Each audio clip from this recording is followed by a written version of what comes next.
Assalamualaikum warahmatullahi wabarakatuh. Perkenalkan, saya Syafril Hasan Siregar dari instansi Basarnas, unit kerja Kantor Pencarian dan Pertolongan kelas B Bengkulu. Saya dari angkatan 7, kelompok 1. Pada video kali ini saya akan menjelaskan tentang apa yang dapat saya ambil dari pelajaran yang saya pelajari pada hari ini. Yang pertama adalah kebocoran data pribadi di Indonesia. Di sini itu mencakup aspek individu, institusi, hingga kebijakan pemerintah. Ada beberapa poin yang ingin saya jelaskan. Yang pertama, pentingnya kesadaran privasi data. Banyak masyarakat yang belum memahami betapa pentingnya melindungi data pribadi seperti KTP, nomor HP, alamat, atau riwayat medis. Kebocoran data ini menunjukkan bahwa pengguna sering sembarangan memberikan informasi pribadinya, misalnya di aplikasi atau situs yang tidak jelas keamanannya. Yang kedua, lemahnya sistem keamanan siber di lembaga pemerintah dan swasta. Kasus seperti kebocoran data EAAJ, BPJS, dan instansi lainnya memperlihatkan bahwa banyak sistem belum memiliki pengamanan data yang memadai. Dan menurut saya sistem seringkali tidak diperbarui atau diupdate secara rutin. Selanjutnya, ketiadaan atau lemahnya penegakan regulasi. Undang-Undang Perlindungan Data Pribadi UU PDP baru disahkan tahun 2022. Padahal kebocoran yang sudah terjadi sejak lama. Penegakan hukum terhadap pelaku kebocoran dan penyalahgunaan data masih lemah dan belum memberikan efek jerah. Selanjutnya, pentingnya literasi digital.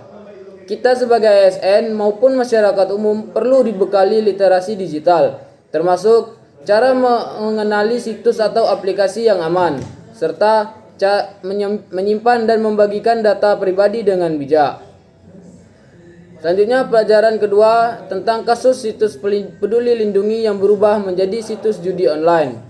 Menurut saya, itu yang pertama adalah keamanan digital tidak dipentingkan. Situs Peduli Lindungi adalah layanan publik resmi yang sebelumnya digunakan jutaan orang selama pandemi.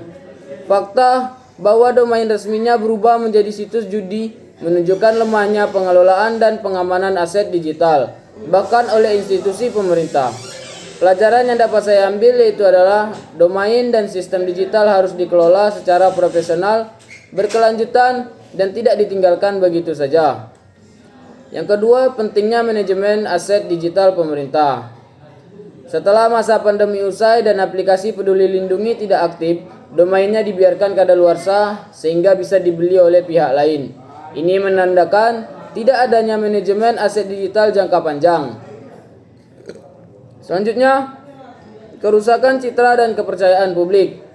Masyarakat bisa kehilangan kepercayaan terhadap institusi pemerintah dan keamanan sistem digital pemerintah.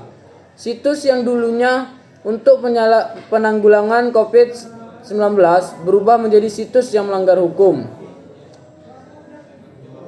Lalu, kebutuhan regulasi yang tegas dan pengawasan aktif. Tidak ada aturan tegas tentang pengelolaan aset digital pasca proyek pemerintah. Respon cepat terhadap insiden siber. Insiden ini sempat viral, tapi respon dari pemerintah dan instansi terkait dianggap lambat. Selanjutnya, pelajaran yang dapat saya ambil dari kebocoran data paspor warga negara Indonesia, seperti yang terjadi pada data paspor di Ditjen Imigrasi. Yang pertama, data identitas negara harus dijaga ketat. Paspor merupakan dokumen identitas internasional yang sangat penting.